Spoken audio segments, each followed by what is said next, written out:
राम राम जी आप सभी को। आप सब कैसे हो? वो उम्मीद करती हूँ कि आप सब बहुत अच्छे होंगे और अपनी तैयारी बिल्कुल अच्छे से कर रहे होंगे डेली। तो आज का व्लॉग है हमारा सिलेबस को लेकर ही।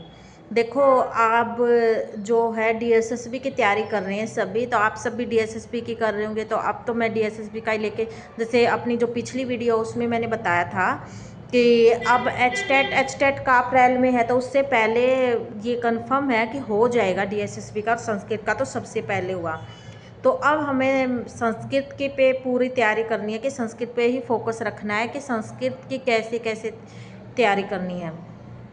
तो सबसे पहले तो फर्स्ट पेपर के लिए फर्स्ट पेपर जैसे पिछली बार है, फर्स्ट पेपर ही मेरा रह गया था 1 नंबर से। तो अब की बार मेरा पूरा फोकस फर्स्ट पेपर पे है। ठीक है कि फर्स्ट पेपर अब की बार है, बोल दिया गया है कि पासिंग मार्क्स लेने कंपलसरी नहीं है, जैसे 40 मार्क्स थे अब कंपलसरी नहीं है, लेकिन फिर भी मेरिट जो बनेगी वो फर्स्ट पेपर के हिसाब से ही बनेगी। तो फर्स्ट पेपर की वैल्यू उतनी ही है, कोई फर्स्ट पेपर की वैल्यू कम नहीं हुई है। तो हमें फर्स्ट पेपर की पूरी तैयारी करनी है। और मैं तो सेकंड की भी कर रही हूँ, लेकिन मैं फर्स्ट पेपर की ज़्यादा तैयारी कर रही हूँ। और फर्स्ट पेपर के जितने सब्जेक्ट हैं टाइम बराबर इक्वल सबको टाइम देना है कि कैसे कैसे करना है। तो आज मैं पहले तो अपनी फर्स्ट पेपर की बुक आपको दिखा देती हूँ कि मैं बुक में से कहाँ से कैसे तैयार कर रही हूँ, और एक सिलेबस के बारे में, क्योंकि सिलेबस हर हाल में फरवरी में ही कंप्लीट करना है। मार्च के जितने महीने बचेंगे उनमें सिर्फ रिवीजन होगा।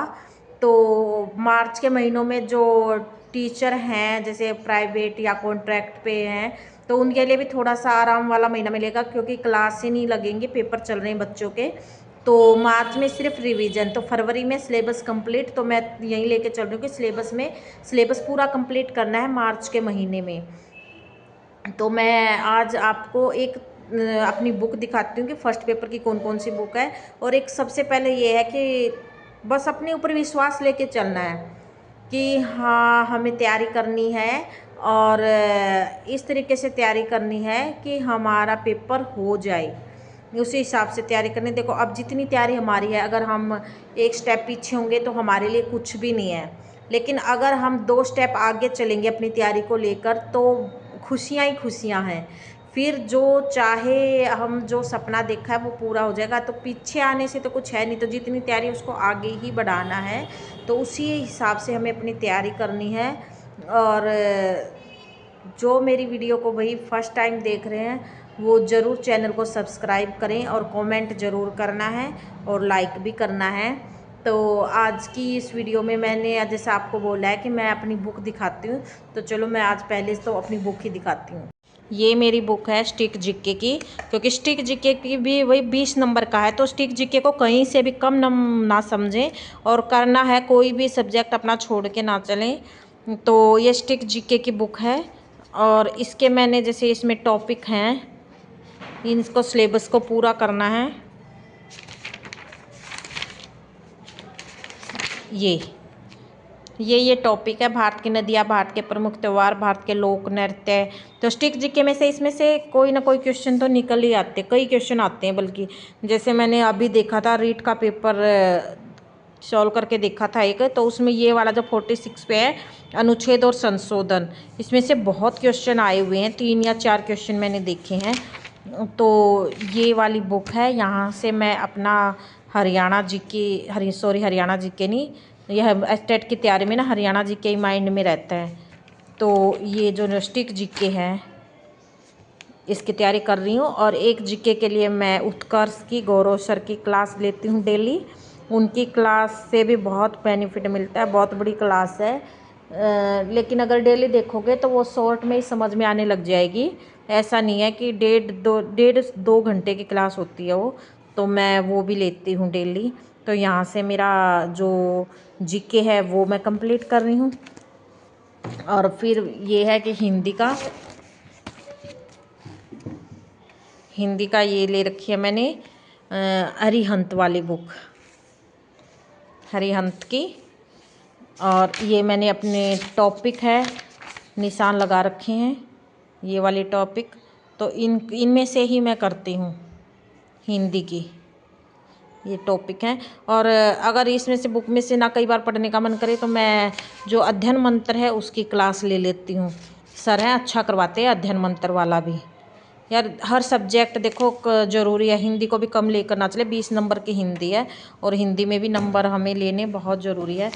और दूसरी है ये इंग्लिश के ये निशा मैम की क्लास लेती हूँ मैं, और यही मैं नोट्स कंप्लीट है ये वाले सब टॉपिक हैं इम्पोर्टेंट, तो यही मैं करती हूँ daily. Model article, question tag, subject object, ये वाले टेंस हैं, ये मैं करती हूँ। 16 टॉपिक हैं, यही इम्पोर्टेंट है।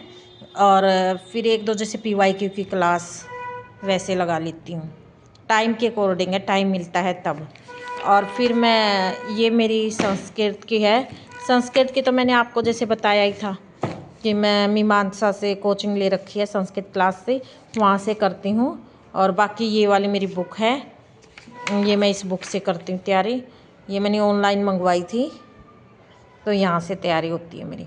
तो फर्स्ट पेपर की तो 3 सब्जेक्ट की तो ये रीजनिंग की रह गई है, तो रीजनिंग की मैं करती हूँ।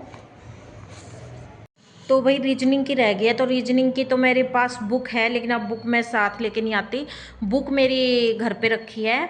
और अब मेरा कि टॉपिक क्लियर करने पहले तो बुक से तो टॉपिक क्लियर होंगे, तो बुक से मेरे टॉपिक क्लियर हो गए, तो अब मैं PYQ की क्लास लेती हूँ, अध्ययन मंत्र की, संदीप सर की क्लास।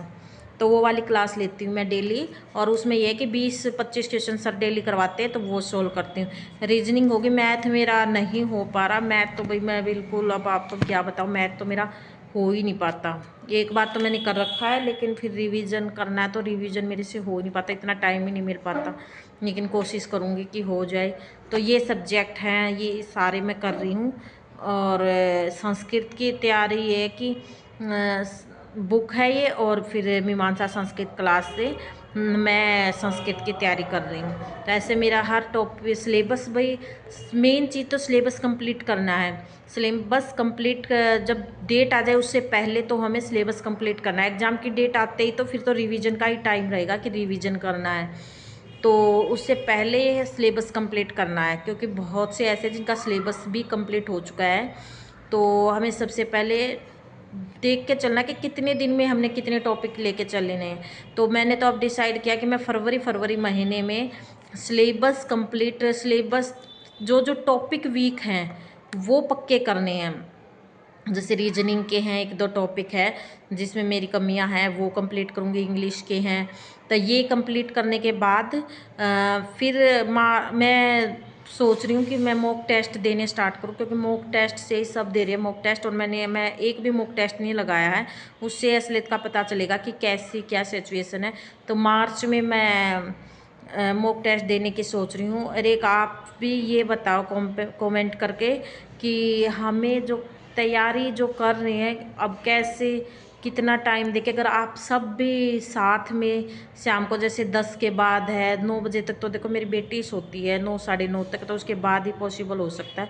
और एक उसकी अभी थोड़ी सी कंडीशन भी ख़राब है, तो सोच रही हूँ, मैंने जब से डिसाइड किया था 3-4 दिन से कि मैं रात को ज़रूर पढ़ूँगी, तब से ही बेटी की तबीयत ख़राब है।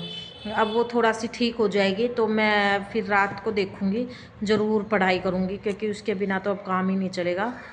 तो मेरी यही मैंने अपने सिलेबस बता दिए, ये मेरी बुक है। और आप सब से रिक्वेस्ट है कि वीडियो को लाइक ज़रूर करें, और ज़रूर कमेंट करके बताएं कि आपको वीडियो कैसी लगी। और चैनल अगर आप नए हो तो ज़रूर सब्सक्राइब करें। Okay, bye bye.